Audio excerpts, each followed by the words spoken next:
Salut! Comment vous allez avec le confinement? Perso, moi ça va pas trop mal.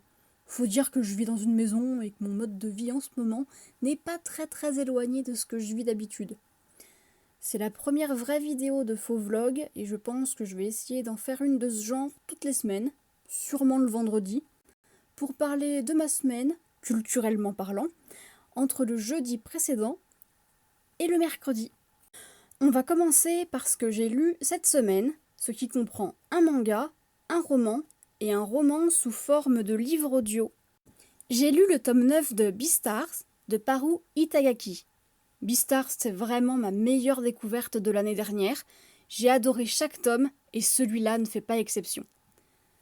Surtout que l'histoire avance beaucoup dans ce tome-ci. J'avoue que tout le début est assez choquant, je m'y attendais pas du tout, et je suis restée un moment sur la page à me dire « Ah ok !» L'histoire prend une tournure intéressante, surtout par rapport au lien entre carnivore et herbivore. Le personnage sur la couverture est Pina, un mouflon de dalle, je sais pas si ça se prononce comme ça, qui est un nouveau membre du club de théâtre, mais je ne vous en dis pas plus à son sujet. J'ai également lu Les 7 morts d'Evelyn Hardcastle de Stuart Turton. J'en avais entendu du bien, et je dois avouer que j'avais beaucoup d'attentes au sujet de ce roman. On y suit un homme qui doit résoudre un meurtre qui a eu lieu lors d'une fête organisée dans une demeure anglaise, et tant qu'il ne parvient pas à découvrir l'identité du coupable, il est condamné à revivre en boucle la journée du meurtre, même si l'histoire est en réalité beaucoup plus complexe que ça. Je ne peux pas vous en dire plus sans spoiler des éléments importants de l'intrigue, mais ce que je peux vous dire, c'est que j'ai passé un excellent moment avec ce roman, et l'auteur nous mène très souvent en bateau. On se demande qui des invités ou des employés sont coupables, et la fin est vraiment très surprenante.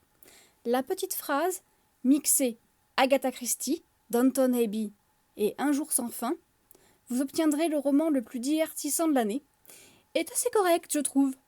C'est vraiment un très bon roman que je vous conseille. Et enfin, j'ai fini d'écouter la version audio sur Audible de Le Seigneur des Anneaux, Le Retour du Roi de J.R.R. Tolkien, lu par Thierry Janssen. C'était très long, j'écoutais en général 1 heure toutes les semaines, et encore pas toutes les semaines. Je dois dire que ça a été assez laborieux, même si j'ai bien apprécié de découvrir le roman.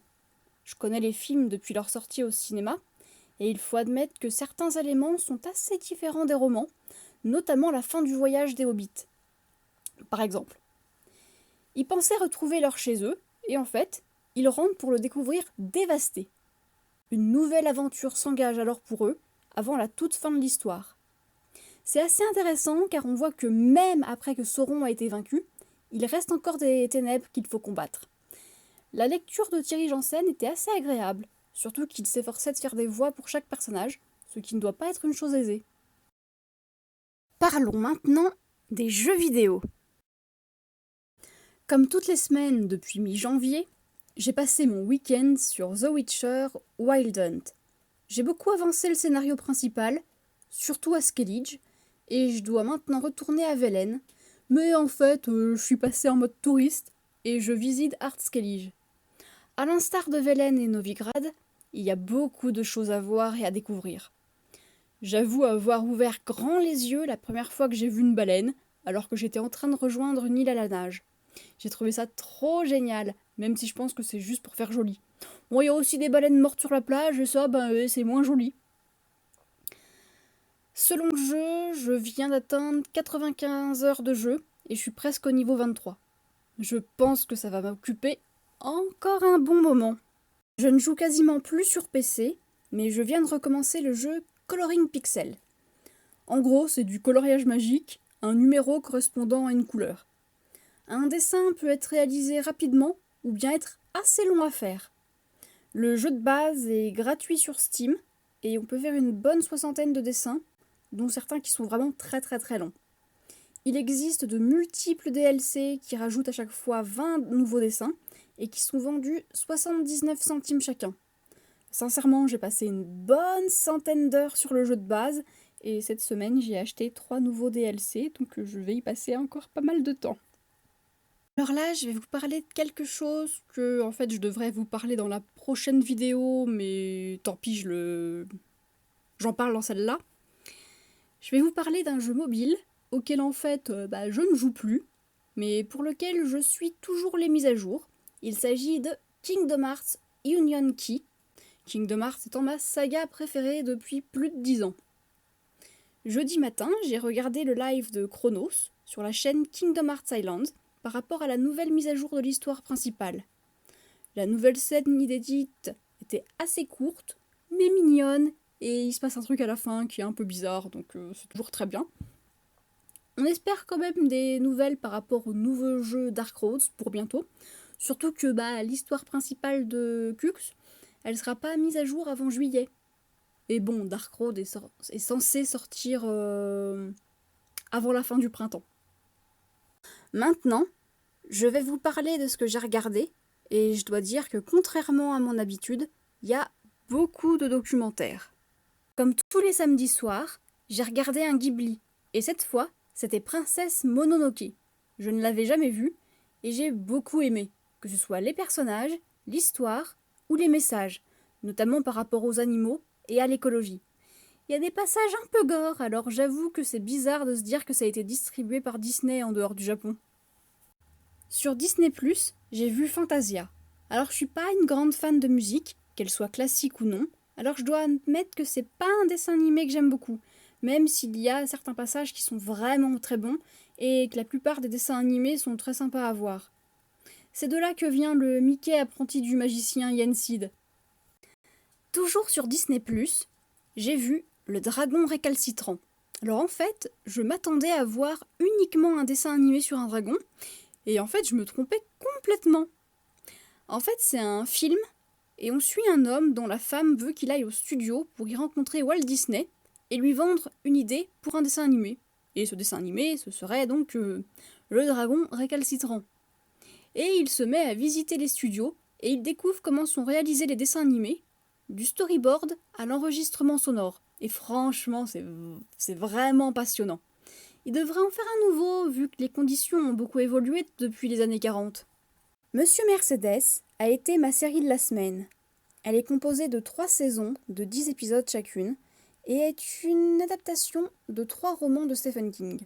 On suit un inspecteur de police à la retraite, Bill Hodges, alors qu'il reçoit un message de Monsieur Mercedes, le tueur qui a foncé sur une foule avec une Mercedes, tuant plusieurs personnes et en blessant d'autres. Bill a enquêté sur cette affaire avant sa retraite, mais cela n'a rien donné, et il décide donc de trouver qui est ce fameux Monsieur Mercedes. Dans la première saison, on suit surtout Bill, mais également Brady Hartsfield, Monsieur Mercedes. La première saison est une bonne adaptation du roman de Stephen King. La saison 2 adapte le 3e tome, Fin de ronde, tandis que la saison 3 adapte le 2e tome, Carnet noir. Ce qui n'est pas une si mauvaise idée finalement. Les saisons 2 et 3 sont assez différentes des livres, même si l'histoire est tout de même assez intéressante. J'avoue que je me pose des questions sur la fin de la série, je la trouve vraiment très intrigante. J'ai regardé beaucoup de documentaires, notamment un en 3 parties qui durait 50 minutes chacune sur la classe moyenne. C'est un documentaire de Arte et il est disponible sur leur chaîne YouTube. Il doit être assez vieux, sûrement 2013 ou 2014 je dirais, mais les propos sont encore d'actualité malheureusement.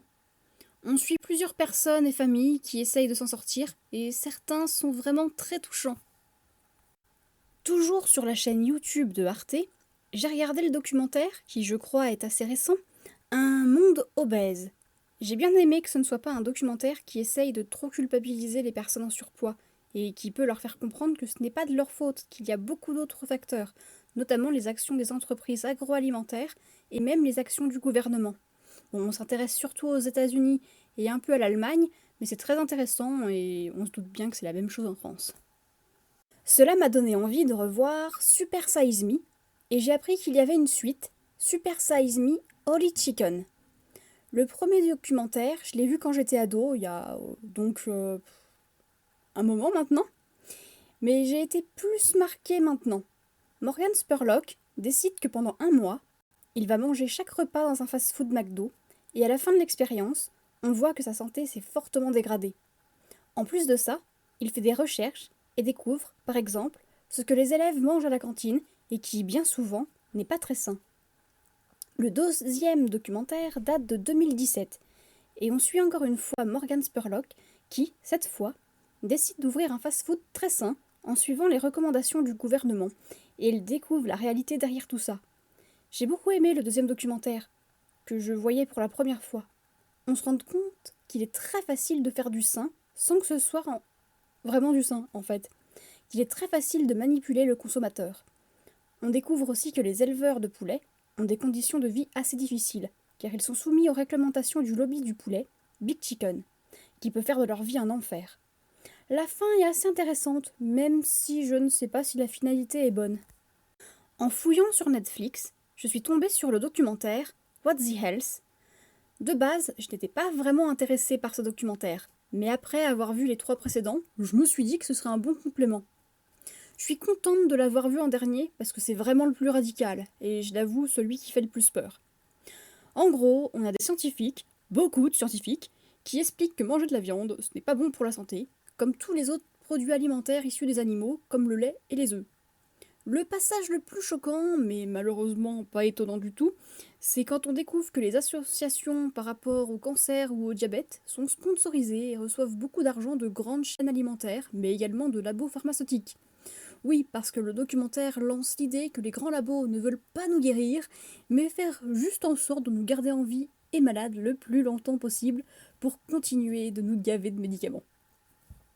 Je ne sais pas trop quoi penser de ce documentaire, j'avoue, mais je pense qu'il est très possible que je devienne végétarienne un jour, même si je sais pas si ça représente la réalité ou s'il n'est pas un peu catastrophiste. Je ne sais pas, sincèrement, il faudra que je me fasse ma propre idée. Au niveau de l'écriture, je suis assez satisfaite. Cette semaine, j'ai écrit plus de 7000 mots, ce qui correspond à 16 pages Word en Times New Roman 12 et en interligne 1,5. Je suis assez contente de mon avancée et j'espère continuer sur cette voie. Je vais conclure la vidéo ici. J'espère que ça vous aura plu et que je vous aurai fait découvrir des choses. À plus!